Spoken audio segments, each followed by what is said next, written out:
ከእግዚአብሔር ከአባታችን ከጌታም ከኢየሱስ ክርስቶስ ጸጋና ሰላም ለእናንተ ይሁን። እንኳን ለ2018 ዓመተ ምህረት የጌታችን የኢየሱስ ክርስቶስ የልደት በዓል ቀን መታሰቢያ በሰላም አደረሳችሁ። ይህ የእናንተው የቤተሰቦቻችን ሆሊ ኔሽን የተሰኘ የዩቲዩብ ቻናላችን ነው። ሰብስክራይብ በማድረግ እንድትጀምሩ፣ ላይክና ሼር እያደረጋችሁ ወዳጅነታችሁን እንድታጠናክሩ የሚል የፍቅር ግብዣዬን ለእናንተ አቀርባለሁ። ዛሬም አጠር ላሉ ደቂቃዎች የሚቆይ የእግዚአብሔርን ቃል ይዤላችሁ መጥቻለሁ። እንዲህ በሚል ርዕስ ምን ይዘናል በሚል ርዕስ የእግዚአብሔርን ቃል ለእናንተ ይዤ መጥቻለሁ። የምናነበው የመጽሐፍ ቅዱስ ክፍላችን የሚገኘው በማቴዎስ ወንጌል መጽሐፍ ምዕራፍ 2 ከቁጥር 1 እስከ 13 ድረስ ነው። እንደዚህ ተብሎ ይነበባል። ኢየሱስም በይሁዳ ቤተልሔም በንጉሥ በሄሮድስ ዘመን በተወለደ ጊዜ እነሆ ሰብአ ሰገል የተወለደው የአይሁድ ንጉሥ ወዴት ነው? ኮከቡን በምስራቅ አይተን ልንሰግድለት መጥተናልና እያሉ ከምስራቅ ወደ ኢየሩሳሌም መጡ። ንጉሥ ሄሮድስም ሰምቶ ደነገጠ። ኢየሩሳሌምም ሁሉ ከእርሱ ጋር የካህናት አለቆችም የሕዝቡም ጻፎች ሁሉ ሰብስቦ ክርስቶስ ወዴት እንዲወለድ ጠየቃቸው። እነርሱም አንቺ ቤተልሔም ሆይ የይሁዳ ምድር ከይሁዳ ገዢዎች ከቶ አታንሽም፣ ሕዝቤን እስራኤልን የሚጠብቅ መስፍን ከአንቺ ይወጣልና ተብሎ በነቢይ እንዲህ ተጽፏልና በይሁዳ ቤተልሔም ነው አሉት። ከዚያ በኋላ ሄሮድስ ሰብአ ሰገልን በስውር ጠርቶ ኮከቡ የታየበትን ዘመን ከእነርሱ በጥንቃቄ ተረዳ። ወደ ቤተልሔምም እነርሱን ሰዶ ሂዱ፣ ስለ ሕፃኑ በጥንቃቄ መርምሩ፣ ባገኛችሁትም ጊዜ እኔ ደግሞ መጥቼ እንድሰግድለት ንገሩኝ አላቸው። እነርሱም ንጉሡን ሰምተው ሄዱ። እነሆም በምስራቅ ያዩት ኮከብ ሕፃኑ ባለበት ላይ መጥቶ እስኪቆም ድረስ ይመራቸው ነበር። ኮከቡንም ባዩ ጊዜ በታላቅ ደስታ እጅግ ደስ አላቸው። ወደ ቤትም ገብተው ሕፃኑን ከእናቱ ከማርያም ጋር አዩት፣ ወድቀውም ሰገዱለት። ሳጥኖቻቸውንም ከፍተው እጅ መንሻ ወርቅና ዕጣን ከርቤም አቀረቡለት። ወደ ሄሮድስም እንዳይመለሱ በሕልም ተረድተው በሌላ መንገድ ወደ አገራቸው ሄዱ ይለናል የእግዚአብሔር ቃል ሲናገር። ደግሜ ልንገራችሁ ምን ይዘናል በሚል ርዕስ ነው የእግዚአብሔርን ቃል የምንከፋፈለው። የተወደዳችሁ የእግዚአብሔር ቤተሰቦች መጽሐፍ ቅዱሳችን የኢየሱስ ውልደት በሚናገርበት የታሪክ ክፍል ውስጥ ማቴዎስ በሚዘግብልን ጊዜ ሰብአ ሰገል የሚባሉ ወይንም ደግሞ እነዚህ የኮከብ ጥናት ምርምር የሚያደርጉ ሰዎች ኮከብ አይተው እየተመሩ ከምስራቅ ወደ ኢየሩሳሌም እንደመጡ መጽሐፍ ቅዱሳችን ይነግረናል። ከምስራቅ ወደ ኢየሩሳሌም በሚመጡበት በዚያን ጊዜ ላይ እጅግ ብዙ ዘመን እንደተጓዙ ወይንም ደግሞ በቀን ቁጥር ቢቆጠር ብዙ ጊዜ እንደተጓዙ ከዛም ባለፈ ደግሞ በማይመች የአየር ሁኔታ እንደተጓዙና ከዛም ባለፈ እንደገና ደግሞ ረጅም በጣም አስቸጋሪ የሆነ ጉዞን እንዳደረጉ ከዚህ የመጽሐፍ ቅዱስ ክፍል መረዳት እንችላለን። እነዚህ ሰዎች ወደ ኢየሩሳሌም በሚቀርቡበት ጊዜ በሚደርሱበት ጊዜ እጅግ በጣም ኢየሩሳሌምን የሚያስጨንቅ ንጉሥ ሄሮድስን የሚያስጨንቅ ዜና ይዘው ነው የመጡት። ተራ ነገር ይዘው ዝም ብሎ ወሬ ይዘው የማይጠቅም ነገር ይዘው አይደለም የመጡት። የሚናገሩት ነገር እንደዚህ ነው። የተወለደው የአይሁድ ንጉሥ ወዴት ነው? ኮከቡን በምስራቅ አይተን ልንሰግድለት መጥተናልና እያሉ ነው የተናገሩት። ይህንን ዜና በሚናገሩበት ጊዜ ንጉሥ ሄሮድስም ኢየሩሳሌምም ጻፎችና ፈሪሳውያን ሁሉ ነው የደነገጡት። ምክንያት ከተባለ የሚጠባበቁት ጻፎችና ፈሪሳውያን የሚጠባበቁት መሲህ አላቸው። ሄሮድስ ደግሞ ዙፋኑን ይጠብቅ ነበረ። እነዚህ ሰብአ ሰገል የሚባሉ ሰዎች ድንገት እነዚህ ለሁለት አካላት እንደዚሁም ደግሞ ለኢየሩሳሌም ቦች በሙሉ ድንገት ዱብዳ የሆነ ዜና ነው ይዘው የመጡት። የተወለደው የአይሁድ ንጉሥ ወዴት ነው የሚል። ተወደዳችሁ የእግዚአብሔር ቤተሰቦች የተወለደው የአይሁድ ንጉሥ ወዴት ነው ብለው ሲጠይቁ እነርሱ በተረዱበት በደረሱበት ወይም ደግሞ በተመራመሩት የምርምር ልክ ነው የተናገሩት። የተወለደው ግን የአይሁድ ንጉሥ ብቻ ሳይሆን የዓለም ንጉሥ የሆነ ጌታና መድኃኒት የሆነ ኢየሱስ ክርስቶስ ነው። ኢየሱስ ክርስቶስ ማለት ወንድምቶቼ በእስራኤል መንደር 2000 ዓመት በፊት የነበረ ድንቅና ተአምራት ያደረገ ሰው ብቻ አድርገን የምናስበው ከሆነ እኔና እናንተም እንደ ሄሮድስ እንደ እስራኤል ሕዝብ እንደ ጻፎችና እንደ ፈሪሳውያን መደንገጥ ይገባናል። የተወለደው የአይሁድ ንጉሥ ብቻ ሳይሆን እግዚአብሔርን ከሰው ያስታረቀ ሰማይን ከምድር ያስማማ መካከለኛ የሆነ በሕይወት ሲኖር ምንም አይነት የበደል የኃጢአት ደምም ንክኪም የሌለበት በሕይወቱ እግዚአብሔርን በምድር ላይ የገለጠ አሁን ደግሞ በሰማይ የሰው ልጆችን ወክሎ የቆመ ብቸኛና ሕያው የሆነ ንጉሥ እንደሆነ መጽሐፍ ቅዱሳችንን ሙሉ የሆነ ጥናት በምናደርግበት ጊዜ እናገኛለን። ጌታችንና መድኃኒታችን ኢየሱስ ክርስቶስ ድንግል ማርያም ይወለድ እንጂ በአንዲት በረት ውስጥ ይወለድ እንጂ ኢየሩሳሌም በምትባል ከተማ ውስጥ ይወለድ እንጂ እዚሁም ደግሞ ዮሴፍ በሚባል አባት ይደግ እንጂ እሱ ዘላለም የነበረ ዘላለምን ፈጥሮ በዘላለም ውስጥ ራሱን የገለጠ ፀሐይ ሳትኖር የኖረ ምድር ሳትፈጠር የነበረ ሰማይን በአንደበቱ ቃል የጠራ ያውና ዘላለማዊ የሆነ አምላክ ይህ አምላክ የሰዎችን በደል የሰዎችን ኃጢአት የሰዎችን ከእግዚአብሔር ጋር መጣላት በማየት ለማስታረቅ ኃጢአትን በጽድቅ ለመቀየር ማለት ወደዚህ ምድር እንደመጣ መጽሐፍ ቅዱሳችን በሚገባ ያወጋናል። እነዚህም ሰብአ ሰገሎች የተወለደው የአይሁድ ንጉሥ ወዴት አለ በሚሉበት ጊዜ ሆል እስራኤል እንደገና ደግሞ ንጉሥ ሄሮድስ ከዛም በተጨማሪ ፈሪሳውያን ጻፍቶች የሕዝብ አለቆች ሁሉ ደንግጠዋል፣ ተሸብረዋል። የተወለደው ተራ ስላልሆነ ማለት ነው። እግዚአብሔር ቤተሰቦች ይህንን ቃል በደንብ አድርገን ማሰብ እጅግ በጣም አስፈላጊ ነው። መጡት ሰዎች ሲጠይቁ አንዳንድ ጊዜ በምድር ላይ ያሉ አሁን ሀገራትን የሚመሩ መሪዎችን አስቡና ገብታችሁ እነዚህ መሪዎች ጋር የታለ ንጉሱ ብላችሁ አትጠይቁም። የታለ መሪው ብላችሁ አትጠይቁም። ለምን? መሪ የሚባለው ንጉስ የሚባለው ወይንም ደግሞ በዚህ ዘመን ቋንቋ እንነጋገርና ጠቅላይ ሚኒስተርና ፕሬዝዳንት የሚባሉት ወንበሩ ላይ ተቀምጠው ሳሉ ዙፋኑን ይዘው ሳሉ የታለ ጠቅላይ ሚኒስተሩ ብላችሁ አትጠይቁም። የታለ ፕሬዝዳንቱ ብላችሁ አትጠይቁም። ለምን? ወንበሩ ላይ የተቀመጠው ያ ሰው ጠቅላይ ሚኒስተር ነው ወይንም ደግሞ ፕሬዝዳንት ነው እንደየሀገሩ ቋንቋና አነጋገር። እነዚህም ሰዎች መጥተው ንጉሥ ሆኖ ያስተዳድር የነበረውን ሄሮድስን እስራኤልን በሙሉ ያስወጣ ያስገባ የነበረው ሄሮድስን ቤተልሔምን ተቆጣጥሮ የነበረው ኢየሩሳሌምን በደንብ አድርጎ ተቆጣጥሮ የነበረው ሄሮድስ ጋር ገብተው ነው የተወለደው የአይሁድ ንጉሥ የታለ ያሉት። ንጉሥ ይጠየቃል እንዴ? አይጠየቅም። ነገር ግን የተረዱት አንድ ነገር አለ፣ የገባቸው አንድ ነገር አለ። ምንድነው ከተባለ የበራላቸው ኮከብ ሌላ ጊዜ እንደሚበራው አይነት ኮከብ አይደለም።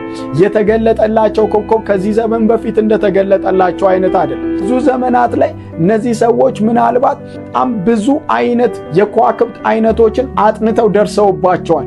ይሄኛው ኮከብ ግን የሚጓዝና የሚያስጉዝ ነው። ይሄኛው ኮከብ እውነተኛው ኮከብን የሚፈልግ ኮከብ ነው እንጂ የበቃ ወይንም ደግሞ ለነሱ ጥናት የሚሆን ኮከብ አይደለም። በነሱ አይምሮ የሚተነተን ኮከብ አይደለም የተገለጠላቸው። ወደ እውነተኛው ኮከብ የሚመራቸው ኮከብ ነበር የተገለጠላቸው። ለዛም ነው ንጉሱ ጋር ገብተው ይገለናል ብለው ሳይፈሩ፣ ያስረናል ብለው ሳይፈሩ፣ የሆነ ነገር ያደርስብናል ብለው ሳይፈሩ የተወለደው የአይሁድ ንጉሥ ወዴት አለ? እንሰግድለት ዘንድ መተናል። ይሄኛው ንጉሥ ይገርማችሁ በወንበር ላይ የተቀመጠው ንጉሥ የሚያሰግድ ንጉሥ ነው። ስገዱልኝ ብሎ ባለው የሰራዊት ብዛት የሚያሰግድ ንጉሥ ነው። ያኛው ንጉሥ ግን ራሱ የሚሰገድለት ነው። ራሱ እውነት የሆነ ስግደት የሚገባው ንጉሥ ነው። እንደዚህ ብለው ነው ኤግዛክትሊ የተናገሩት። አንተ ታሰግዳለህ፣ ያኛው ግን ይሰገድለታል። አንተ በሰራዊት ብዛት ስግደት እንዲገባ ታደርጋለህ፣ ያኛው ግን በፍቃድ እንዲሰገድለት የሚያደርግ ነው። የተወለደው የአይሁድ ንጉሥ ወዴት ነው? እንሰግድለት ዘንድ ምንድነው መተናል። ክብር ለኢየሱስ ለዘላለም ይሁን። እግዚአብሔር አምላክ ለዘላለም ይባረክ። በመሃል እንደዚህ ብዬ ላስተዋውቃችሁ፣ ሰብስክራይብ እያደረጋችሁ ተመልከቱ። ላይክ እና ሼር ማድረግ እንዳትረሱ። ዳችኋለሁ። ተባረኩልኝ። የተወለደው የአይሁድ ንጉሥ ወዴት ነው ብለው ሲሉ መጽሐፍ ቅዱሳችን የነዚህን የሰብአ ሰገል ቁጥራቸውን ወይንም መጠናቸውን አይነግረንም። አንዳንድ የመጽሐፍ ቅዱስ ስኮላርስ 3 ናቸው ይላሉ፣ 4 ናቸው ይላሉ። እኛ ከቁጥራቸው ጋር አይደለም ጉዳያችን ከመጡበት ዓላማ ጋር ነው ጉዳያችን። የመጀመሪያ ልንሰግድለት መተናል ነው ያሉት። የሚገርመው አንዳንድ መጽሐፍቶችን በዚህ አቅጣጫ ሳጠና ያገኘሁት ነገር ምናልባትም የ3 ሀገራት ነገስታቶች ሊሆኑ ይችላሉ የሚልም እድምታዎች አሉ። የ3 ሀገራት ነገስታቶች ሆነው ሲመጡ እንግዲህ እስራኤልን ወይንም ኢየሩሳሌምን ምን ያህል ሊያሸብሩ እንደሚችሉ አስቡ። የ3 ሀገራት ነገስታቶች ከሆኑ ከነርሱ ጋር አብሮ የሚንቀሳቀስ ብዙ እነሱን የሚረዱ አሉ። ሰራዊቶቻቸው ይኖራሉ። በጣም ብዙ ሰረገላዎችን ይዘው ነው የሚንቀሳቀሱት። ይሄን ሁሉ ነገር ስታስተውሉ በጣም ኢየሩሳሌምን ሊረብሹ ሊያስጨንቁ የሚችሉ ናቸው። ኢንፋክት እንዲያም አለ እንዲህ ግን ሰብአ ሰገል የሚባሉት ከምስራቅ በኩል የመጡት የመጀመሪያው ጥያቄያቸው የተወለደው የአይሁድ ንጉሥ ወዴት አለ? ልንሰግድለት መተናል። ይህንን በሰማ ጊዜ ሄሮድስ ነገጠ። እንደዚሁም ደግሞ እስራኤል በሙሉ ደነገጠ። ሁሉም አብረው ሼክ ሲያደርጉ ትመለከታላችሁ። ከዛ በኋላ እንደዚህ አላቸው፣ ሂዱና እናንተ ደርሳችሁ መርምራችሁ ሕፃኑ በትክክል የተወለደው የአይሁድ ንጉሥ እንደሆነ ባወቃችሁ ጊዜ ለእኔ ንገሩኝ አላቸው። ቁጭ ብሎ ከነሱ የተገለጠላቸውን የኮከብ ዘመን ማጥናት ጀመረ። ሁሉን ነገር በሚገባ ከተረዳ በኋላ ሂዱና ያገኛችሁት ጊዜ ለኔ ደግሞ ምን አድርጉኝ? ንገሩኝ። ለምን ሲሉት መጥቼ ደግሞ እኔ ሰግድለታለሁ ናገረው ሰግድለታለሁ ብሎ ነው። ነገር ግን እንደዛ አይመስለኝም። ምክንያት ከተባለ በኋላ ላይ መጽሐፍ ቅዱሳችን ቁጥር 13 ላይ ሲነግረን ወደ ሄሮድስ እንዳይመለሱ በሕልም ተረድተው ወደ ሀገራቸው ሄዱ የሚል ቃል እናነባለን። ሄሮድስ እንድሰግድለት ያለው ሊሰግድለት አልነበረም። መጽሐፍ ቅዱሳችን በመቀጠል ታሪኩን ሲነግረን እንደዚህ ነው የሚለን። እነዚህም ሰዎች መጓዛቸውን ቀጠሉ። በተጓዙ ጊዜ ኮከቡ ልክ እውነተኛው ኮከብ ያለበት ቤት ላይ እውነተኛው ኮከብ ያለበት ቦታ ላይ ሲቆም እዛ ቤት ላይ ሲቆም እነዚህ ሰዎች ወደዛ ቤት ገቡ። እውነተኛውን ኮከብ አገኙት። ትክክለኛውን ጌታ አገኙት። መጽሐፍ ቅዱስ ሲነግረን ሕፃኑን ከማርያም ጋር አገኙት። ክብር ለኢየሱስ ለዘላለም ይሁንለት። አገኙት። ሕፃኑን ከማርያም ጋር ከእናቱ ከማርያም ጋር ምን አሉት? አገኙት። ኦ ሃሌሉያ! ወድቀውም ሰገዱለት። ይገርም ነው። ምናልባትም እንደዚህ ብዬ ልንገራችሁ፣ እነዚህ ሰዎች 2 ዓመት ተጉዘዋል። ምክንያት ከተባለ ኢየሱስ ክርስቶስ የተወለደው በግርግም እንደሆነ ሁላችን እናውቃለን። ወይንም ደግሞ በግርግም ተኝቶ እንደነበር ሁላችን እናውቃለን። ግርግም ከወጣ ሰዓት ጀምሮ በቤት በነበረ ሰዓት ነው እነዚህ ሰብአ ሰገሎች ኢየሩሳሌም ወይንም ቤተልሔም የመጡት። እዚህ ከዛ ጊዜ ጀምሮ ስንቆጥር 2 ዓመት ያህል በእግራቸው ይሁን ወይንም በግመሎቻቸው ወይንም ባላቸው ኦልድ በሆነ ትራንስፖርቴሽን ተጉዘው የአየር ሁኔታ ሳይበክላቸው የሆነ ነገር ሳያስጨንቃቸው ተጉዘው መጥተው ልክ ሲያገኙት ትንሽ እንረፋላሉ። ልክ ሲያገኙት ቆይ የሆነ ነገር ያስፈልገናል ሳይሆን ያሉት ወድቀውማ ሰገዱለት። ከእናቱ ከማርያም ጋር አገኙት። ወድቀው ሰገዱለት። አልሰገዱላቸውም፣ ሰገዱለት። ለማ ስግደት የሚገባው ለእርሱ እንደሆነ በጣም ተረድተዋል። አምልኮ የሚገባው ለእርሱ እንደሆነ በጣም ተረድተዋል። ሰገዱለት። እምቶቼ ድም ልነግራችሁ እንደሞከርኩት የዛሬው ርዕሳችን እንዲህ የሚል ምን ይዘናል? ጌታችንና መድኃኒታችን ኢየሱስ ክርስቶስ ሲያገኘን ምን ይዘናል? እግዚአብሔር ቤት ስንሄድ ምን ይዘን ነው እየሄድን ያለነው? ምንድነው በእጆቻችን? ምንድነው በቋታችን ውስጥ ያለው? ምንድነው በእኔና በእናንተ ኮሮጆ ውስጥ ያለው? ወታችን ውስጥ እግዚአብሔርን ስንገናኝ ምን ይዘናል? ምን ይዘን ነው እየተጓዝን ያለነው? ምን ይዘን ነው እየሄድን ያለነው? ማተር የሚያደርገው ወንድም እህቶቼ መሄዳችን ሳይሆን ቸርች መገናችን ሳይሆን ስግደት ያለበት ዝማሬ ይዘናል። ስግደት ያለበት አምልኮ ይዘናል። ስግደት ያለበት ጸሎት ይዘናል። ለሚገባው ለሱ ራሳችንን ሰሚት የምናደርግበት ሰሬንድ የምናደርግበትን ያንን የስግደት አይነት ይዘናል። ካልያዝን እየወደቅን ነው። ካልያዝን እያመለክ ነው አይደለም። የያዝነውን ነገር እግዚአብሔር ከኔና ከናንተ ይፈልጋል። ስግደት ወዲያው ሕፃን ነው። አዎ። ዕድሜው 2 ዓመት ነው። አዎ። ትንሽ ነው። አዎ። ከእናቱ የማይለይ ነው። አዎ። እናቱ ጋር ያለ ነው። አዎ። ግን የሚሰገድለት ነው። ግን ስግደት ዲዘርቭ የሚያደርገው ነው። ስገዱልኝ ብሎ የማያስጨንቅ ግን ስግደት የሚገባው ጣፈ እግዚአብሔር ቃል ዳዊት እንደዚህ ብሎ ሲናገር አምልኮ የሚገባውን እግዚአብሔር ቤተሰቦች ስግደት ለማ አምልኮ ለማ ምስጋና ለማ ከተባለ only to the God only to Jesus እግዚአብሔር ብቻ ኢየሱስ ብቻ። ክብር ለኢየሱስ ይሁንለት። እነዚህ ሰብአ ሰገሎች ክብራችን ሳይሉ ንረፍ ሳይሉ እኛ እኮ በጣም ታዋቂ ሰዎች ነን ሳይሉ ምን አሉ? ሰገዱለት። እሱም ብቻ አይደለም፣ ከሰገዱለት በኋላ የያዙትን ሳጥኖቻቸውን ሲከፍቱ መጀመሪያ ወርቅ፣ ሁለተኛ ዕጣን፣ ሶስተኛ ከርቤ። እነዚህን ነገሮች በጣም አድርገን መረዳት እጅግ በጣም አስፈላጊ ነው። ወደዳቸው እግዚአብሔር ቤተሰቦች ወርቅ፣ ዕጣን፣ ከርቤ ለማን እንደሚሰጡላችን እናውቃለን። ማንን እንደሚገልጥ ምን አይነት ማንነት እንዳለው የሚናገር የሰጡት ወርቅ የጌታ ኢየሱስ ክርስቶስን ማንነት በትክክል ዲፋይን የሚያደርግ ነው። ለንጉሥ ነው ወርቅ የሚሰጠው፣ ለንጉሥ ነው ወርቅ የሚቀርበው። እዚህ እየተናገሩ ያሉት ወርቅ አውጥተው ሲሰጡት አንተ የነገሥታት ንጉሥ የጌቶችም ጌታ። ኦ ሃሌሉያ! በስጦታዎቻቸው ማንነቱን እየተናገሩ ነው። ይዘውት በተጓዙት 2 ዓመት ይዘው በተጓዙት በዴዘርት በሆነ ዌዘር ውስጥ ይዘው የተጓዙት ነገር እዛ ኮከቡ መጥቶ እስከሚቆም ድረስ ይዘው የተጓዙት ንጉሥ ሄሮድስ ያላቀረቡት፣ ሕዝቡ ለእስራኤል ያላቀረቡት፣ ለጻፎች ለፈሪሳውያን ያላቀረቡት የሚቀርብለትና የሚሰጠው አለ ብለው ይዘው የተጓዙት ሲቀርቡና ሲከፍቱ የመጀመሪያ ወርቅ አንተ ንጉሥ ነህ፣ ማንም ከንግስና ወንበር ላይ የማያወርድ ንጉሥ ነህ። በእጅ ብልጫ አልወጣም፣ በእጅ ማነስም አትወርድም። በምርጫ ኮሮጆ አልወጣም፣ በምርጫ ኮሮጆም አትወርድም። የሕዝብ ድጋፍ ባይኖር ዙፋን ጸንቶ የሚኖር ነው። ክብር ለኢየሱስ ይሁን። አንተ ዲዘርቭ ያደርጋል። ማንነት ነው ይሄ ወርቅ የሚሰጥ ስለ ማንነት ነው። ንጉሥ ነህ፣ ሊያውም የነገሥታት ገዢ ነህ፣ የገዢዎች ኃያል ነህ፣ የኃያላን ብቸኛ ነህ። የሚደርስብህ ማንም የለም። ዙፋን የጸና ነው። ክብር ለኢየሱስ ለዘላለም ይሁንለት። ኧረ ሃሌሉያ! ለዚህ ነው ያደረጉት ወርቅ። ሁለተኛ የሰጡት ዕጣን ነው። ምንድነው ብለን ካልን መጽሐፍ ቅዱሳችንን በደንብ አድርገን ማንበብ በደንብ መረዳት እጅግ በጣም አስፈላጊ ነው።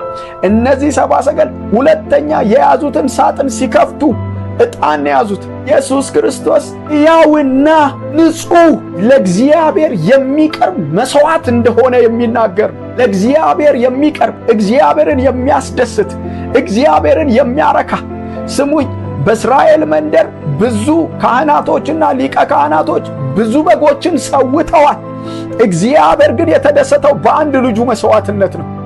በአንድ ልጁ መሥዋዕትነት አብርሃም ሲናገር የመሥዋዕቱን በግ እግዚአብሔር ያዘጋጃል እንዳለ ጻፈ እግዚአብሔር ቃል በዘፍጥረት መጽሐፍ ምዕራፍ 22 ላይ እንደሚናገር የመሥዋዕቱን በግ እግዚአብሔር ያዘጋጃል ብሎ አብርሃም እንደተናገረ እግዚአብሔርም ያንን መሥዋዕት ከ2000 ዓመት በኋላ በሞሪያም በዛው ተራራ በጎልጎታ ላይ ለእግዚአብሔር መሥዋዕት ይሆን ዘንድ ልጁን እንዳቀረበ እግዚአብሔር ደስ ብሎት የተቀበለው መሥዋዕት፣ እግዚአብሔር የረካበት መሥዋዕት፣ እግዚአብሔር የሳቀበት መሥዋዕት፣ እግዚአብሔር እሰይ ያለበት መሥዋዕት፣ የእግዚአብሔርን መጠን የለካ መሥዋዕት። ኦ ሃሌሉያ!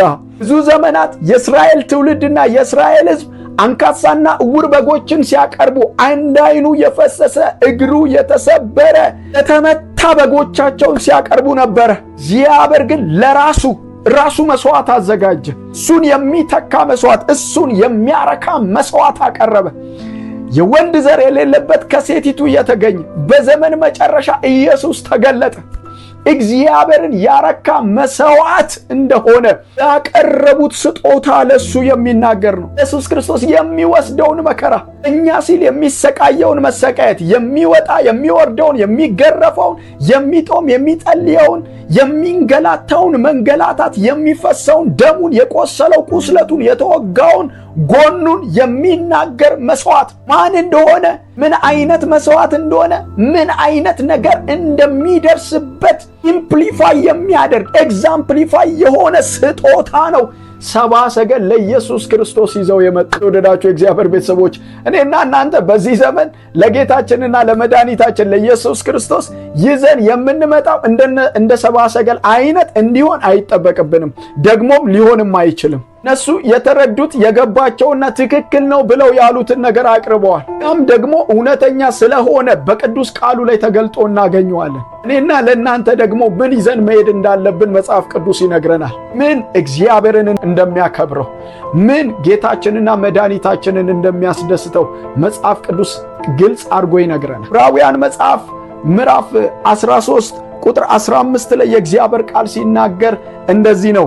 እኔና እናንተ ይዘን መሄድ ያለብን፣ እኔና እናንተ ይዘን መቅረብ ያለብን ነገር ደግሞ ይሄንን መጀመሪያ እንግዲህ ዘወትር ለእግዚአብሔር የምስጋናን መሥዋዕት ማለትም ለስሙ የሚመሰክሩ የከንፈሮችን ፍሬ በእርሱ እናቅርብለት በማለት መጽሐፍ ቅዱሳችን ይነግረናል። ዕብራውያን መጽሐፍ ምዕራፍ 13 ቁጥር 15 ላይ ምን ማቅረብ እንዳለብን፣ ምን እንደሚያስደስተው፣ ምን እንደሚያረካው መጽሐፍ ቅዱሳችን ሲነግረን ለስሙ የሚመሰክሩ ከንፈሮች የከንፈሮችን ፍሬ ምንድነው ሲባል ምስጋናን ማመስገን። ወንድሞቼ እግዚአብሔርን ማመስገን ለኔና ለእናንተ በዚህ ዘመን ይዘልነት ልንሄድ የተዘጋጀነው ጉዳይ መሆን አለበት።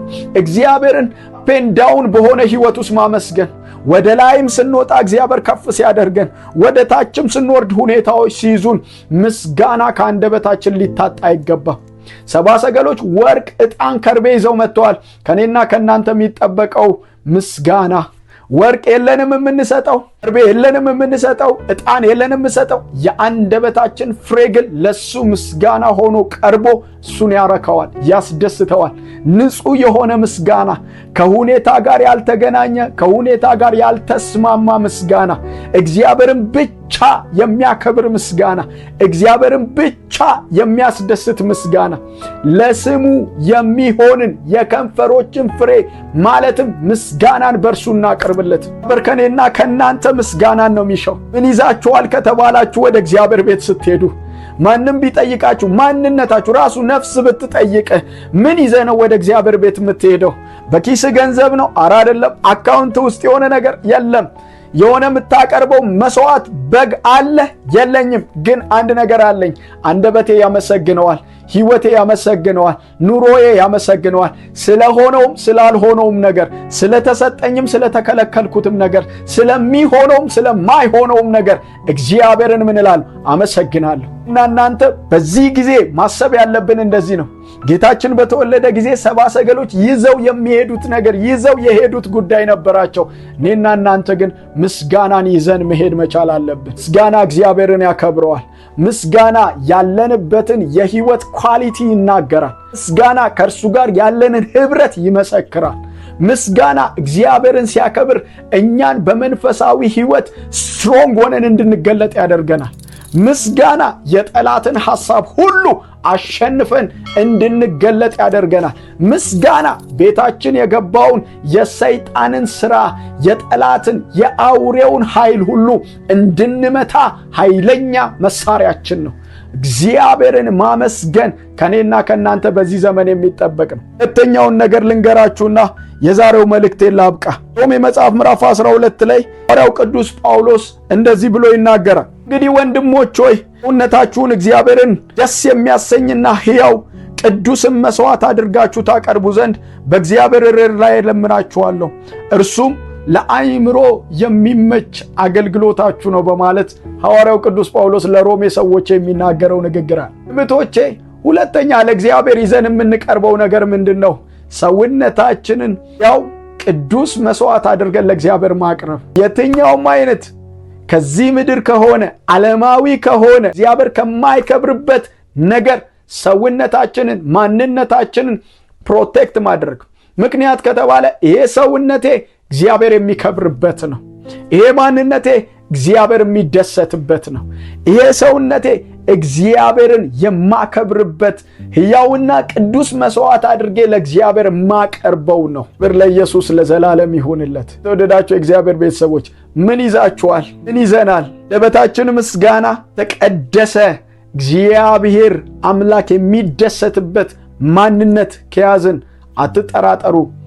ክብርም ጸጋም ኃይልም ቅባትም ሁሉም ነገር እየበዛልን እየተጨመረልን ይሄዳል። ትውልድ ከኔና ከናንተ እጅግ ብዙ በማፍራት እጅግ ብዙ በማየት ማደግ ይጀምራል። እግዚአብሔር አምላክ ለዘላለም የተባረከ ይሁን። እወዳችኋለሁ። ሰብስክራይብ ካላደረጋችሁ ይህንን የዩቲዩብ ቻናል ሰብስክራይብ አድርጉ። ሼር እያደረጋችሁ ለወዳጆቻችሁ ላይክ በማድረግ እንደዚሁም ሐሳብ አስተያየታችሁን ደግሞ በኮሜንት መስጫው ላይ በማጋራት ወዳጅነታችንን እናጠንክርላችኋል። ሆሊ ኔሽን የእናንተው የቤተሰቦቻችን የዩቲዩብ ቻናል